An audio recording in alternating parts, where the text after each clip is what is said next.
पाठ्यक्रम के प्रथम प्रश्न पत्र माइक्रो इकोनॉमिक्स व्यष्टि अर्थशास्त्र के अंतर्गत टॉपिक है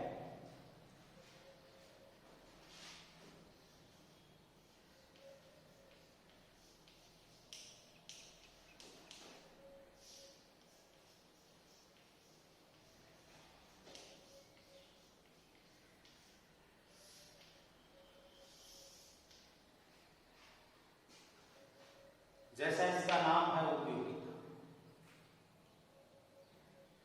उपयोगिता को परिभाषित करते हुए पुरातन अर्थशास्त्रियों ने कहा कि जो वस्तु उपभोक्ताओं के लिए लाभदायक है वही उपयोगी होती है, परंतु इसका कंट्रास्ट प्राइस से हुआ, कीमत से हुआ। ये देखा गया कि कुछ वस्तुएं ऐसी हैं जो जीवन के लिए बहुत आवश्यक है। पानी है फॉर एग्जाम्पल, उसकी प्राइस कुछ नहीं है। दूसरी तरफ हीरा, जिसकी प्राइस बहुत अधिक है, लेकिन उसके बिना हम जीवन जी सकते हैं, वो हमारे लिए इतना आवश्यक नहीं होता है। अतः बाद में उपयोगिता को जो परिभाषित किया गया उसमें अर्थशास्त्रियों के अनुसार उपयोगिता में लाभदायकता कोई जरूरी नहीं। कोई भी वस्तु समाज के लिए या किसी व्यक्ति के लिए हानिकारक हो सकती है, परंतु जब उसकी आवश्यकता की संतुष्टि प्रदान करती है वह वस्तु, तो उसे हम उस व्यक्ति के लिए उपयोगी कहते हैं। अर्थात उपयोगिता के अंतर्गत किसी वस्तु की संतुष्टि प्रदान करने की शक्ति को हम कहते हैं। उपयोगिता किसी वस्तु की संतुष्टि प्रदान करने की शक्ति को कहा जाता है। उपभोक्ता किसी वस्तु के लिए अपनी तीव्र इच्छा रखता है और उस तीव्र इच्छा को संतुष्ट करने की जिस वस्तु में क्षमता होती है वह उसके लिए उपयोगी है और उसे ही हम उपयोगिता कहते हैं। तो इस प्रकार से उपयोगिता को परिभाषित किया गया है। उपयोगिता जो कंसेप्ट दी गई है उसकी कुछ अपनी विशेषताएं हैं।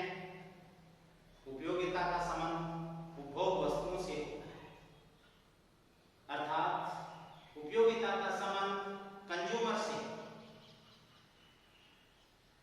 उपभोक्ता से।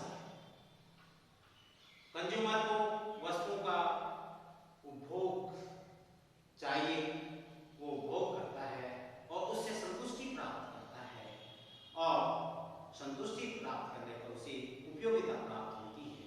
इसलिए इसका संबंध उपभोग वस्तुओं से है। दूसरी बात, उपयोगिता का जो गुण है वह वस्तुगत नहीं होता है, बल्कि वह निराकार होता है। उसमें निराकार होता है। वस्तुगत इसलिए नहीं है क्योंकि हर व्यक्ति के लिए हर वस्तु अलग अलग प्रकार से उपयोगी होती है। समय, स्थान, व्यक्ति के अनुसार वस्तु की उपयोगिता भी बदल जाती है, इसलिए उसमें निराकार गुण पाया जाता है। फिर उपयोगिता सापेक्ष होती है, अर्थात उसमें परिवर्तन आता रहता है। स्थान, समय और उपभोक्ता और अन्य कुछ घटक होते हैं जिनके कारण उपयोगिता में परिवर्तन आता है, वो घटती बढ़ती रहती है, इसलिए हम उसको सापेक्ष कहते हैं। इसी तरीके से उपयोगिता का संबंध लाभदायकता से नहीं होता है, बल्कि आवश्यकता की तृप्ति करने की शक्ति, गुण या क्षमता से होता है। इसके साथ उपयोगिता किसी वस्तु की संतुष्टि प्रदान करने की शक्ति या इच्छा की तीव्रता का संकेत मात्र होता है।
सिर्फ प्रोफेसर हिग्स ने ऑर्डिनल अप्रोच के आधार पर उसने अपने उदासीन तवक्कुल का सिद्धांत दिया और बाद में अर्थशास्त्रियों के द्वारा रिवेल्ड प्रेफरेंस थ्योरी का सिद्धांत भी दिया। तो इस प्रकार से इससे संबंधित दो दृष्टिकोण हैं। अब हम बात करेंगे कि उपयोगिता के जो रूप हैं, कौन कौन से रूप हैं। उपयोगिता के रूप में हम बात करेंगे कुल उपयोगिता।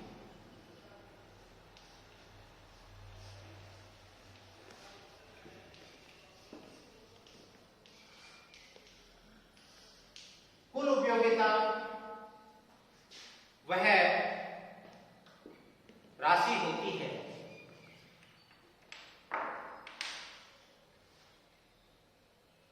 जिसमें उपभोक्ता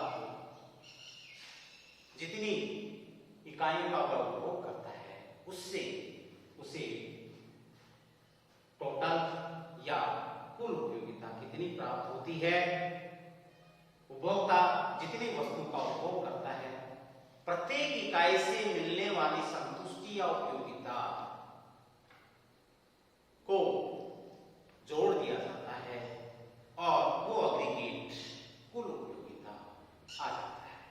तो इस प्रकार से कुल उपयोगिता की कंसेप्ट है, जैसे जैसे उपभोक्ता अतिरिक्त इकाइयों का उपभोग करता है वैसे वैसे उस वस्तु से मिलने वाली उसकी संतुष्टि या उसकी उपयोगिता कम होती जाती है। तो इस प्रकार से परंतु चूंकि उपयोगिता में वृद्धि होती है, इसलिए कुल उपयोगिता एक लेवल तक बढ़ जाती है। उसके बाद उसकी संतुष्टि या उसकी उपयोगिता शून्य हो जाती है, कुल उपयोगिता स्थिर हो जाती है। उसके बाद भी यदि वो वस्तु की इकाइयों का उपभोग करता है तो उसकी उपयोगिता ऋणात्मक हो जाती है, जिससे कुल उपयोगिता भी घट जाती है। तो इस प्रकार से कुल उपयोगिता जो है कि अवधारणा कि उपभोक्ता जितनी इकाइयों का उपभोग करता है उनसे मिलने वाली उपयोगिताओं का जोड़ ही कुल उपयोगिता कहलाता है। उसके बाद दूसरा है औसत उपयोगिता।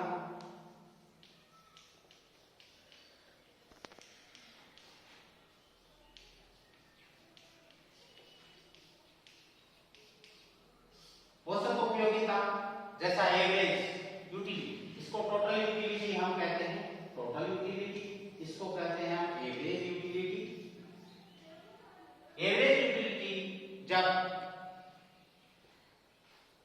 एवरेज यूटिलिटी के अंतर्गत औसत उपयोगिता के अंतर्गत उपभोक्ता जितनी इकाइयों का उपभोग करता है उन इकाइयों से मिलने वाली कुल उपयोगिता में इकाइयों का भाग दे देते हैं तो हमारे पास औसत उपयोगिता आ जाती है।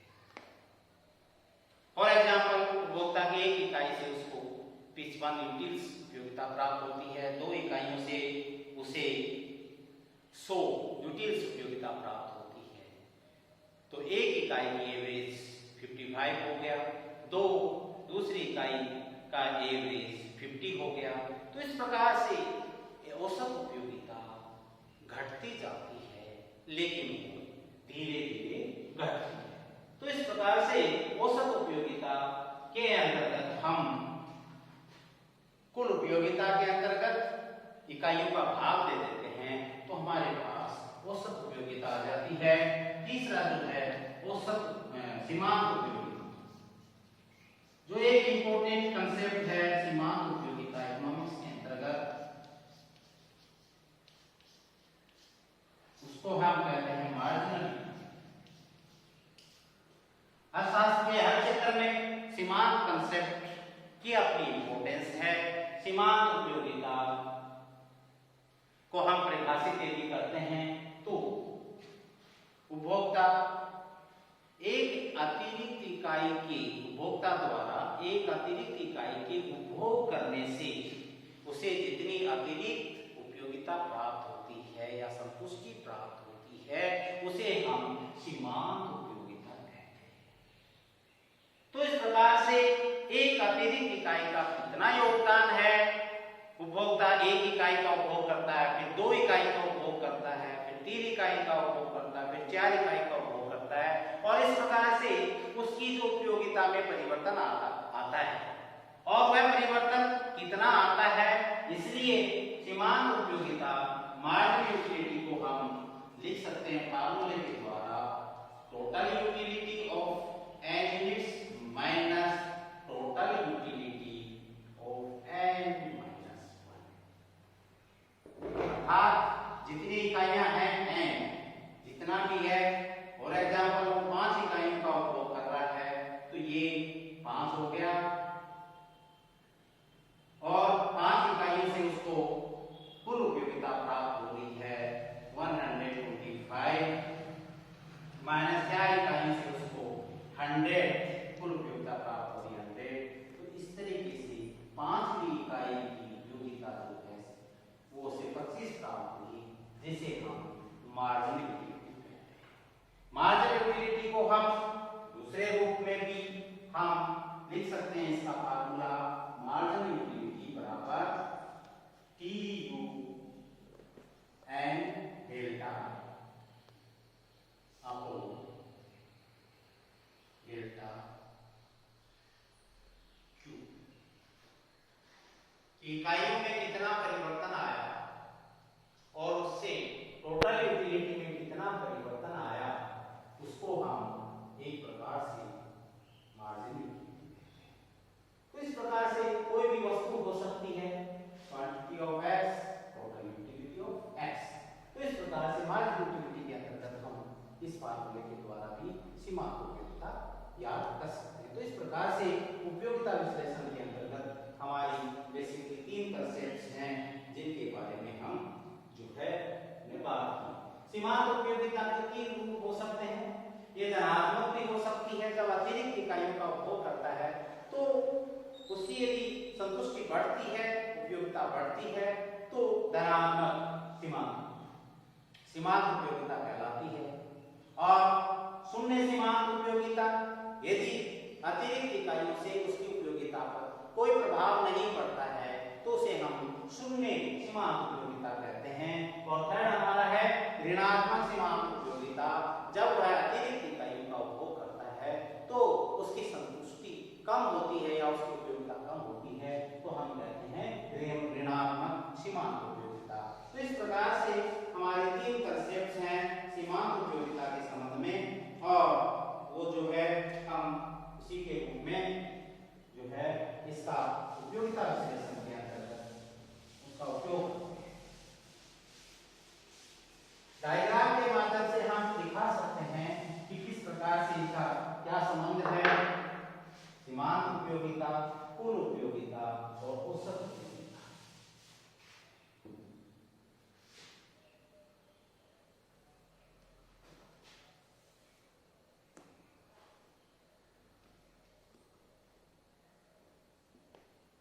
ये हमारा वस्तु की इकाइयां,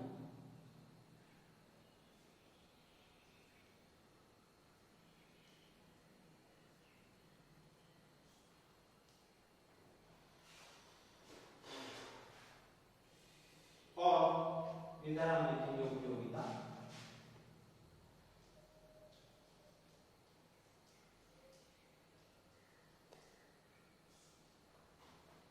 टोटल यूटिलिटी बढ़ती है,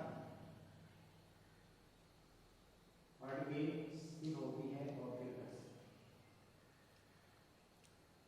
जहां पर ये मैक्सिमम होती है वहां पर सीमांत उपयोगिता शून्य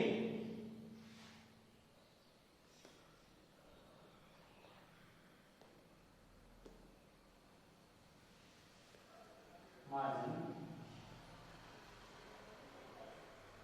औसत उपयोगिता धीरे धीरे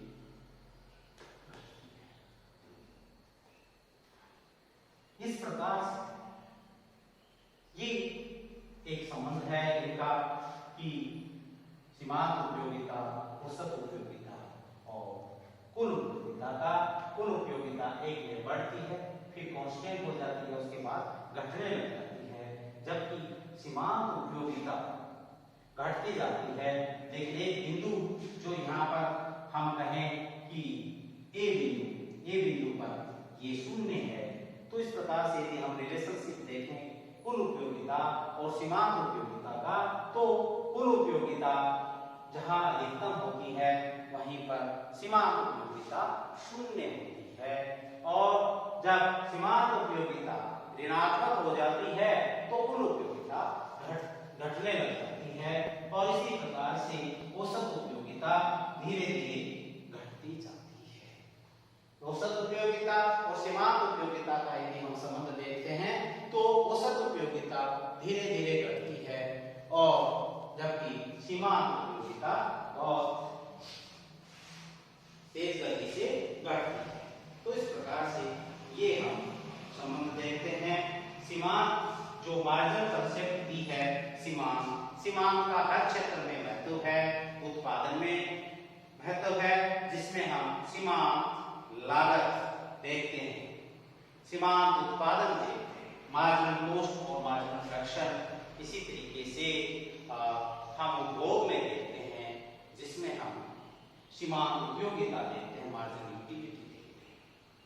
इसी प्रकार से हम एक्सचेंज विनिमय के क्षेत्र में देखते हैं, क्योंकि उपभोक्ता किसी वस्तु की उतनी प्राइस देगा, उतनी कीमत अदा करना चाहता है जितनी की उसे सीमांत उपयोगिता उस लेवल तक प्राप्त होती है, और उत्पादक भी उसी रूप में उसी प्राइस पर देना चाहेगा जहां पर उसकी सीमांत लागत कवर हो जाए। तो इस प्रकार से विनिमय के क्षेत्र में भी इसका महत्व है, वितरण के क्षेत्र में भी महत्व है इसका। जो उत्पादन के साधन हैं उनको जो पारिश्रमिक दिया जाता है वो उनकी सीमांत उत्पादकता अर्थात मार्जिनल प्रोडक्टिविटी के अनुसार दिया जाता है। राजस्व के क्षेत्र में भी सीमांत का महत्व है। राजस्व के अंतर्गत सरकार टैक्स लगाती है, आय प्राप्त करती है, अर्थात सीमांत का त्याग होता है जनता का। फिर उस धन को सरकार जनता पर खर्च करती है, उनको संतुष्टि प्राप्त होती है, उस वे से सीमांत संतुष्टि। तो जहां पर सीमांत संतुष्टि और सीमांत त्याग बराबर हो जाते हैं वहीं संतुलन की स्थिति होती है। तो इस प्रकार से ये उपयोगिता विश्लेषण को कई अर्थशास्त्रियों के द्वारा आलोचना की गई है कि इसका सीमित क्षेत्र है, अव्यावहारिक है, ये इसको मापना बहुत कठिन है, और ये स्टैटिक इक्विलिब्रियम को दर्शाती है, क्योंकि हर व्यक्ति की अपनी अलग अलग उपयोगिता होती है। एक ही वस्तु की एक स्थान के अनुसार भी उसकी उपयोगिता भिन्न होती है, व्यक्ति के अनुसार भी, समय के अनुसार भी उसकी उपयोगिता भिन्न होती है। तो इस प्रकार से इसको क्रिटिसाइज भी किया गया है। उपयोगिता की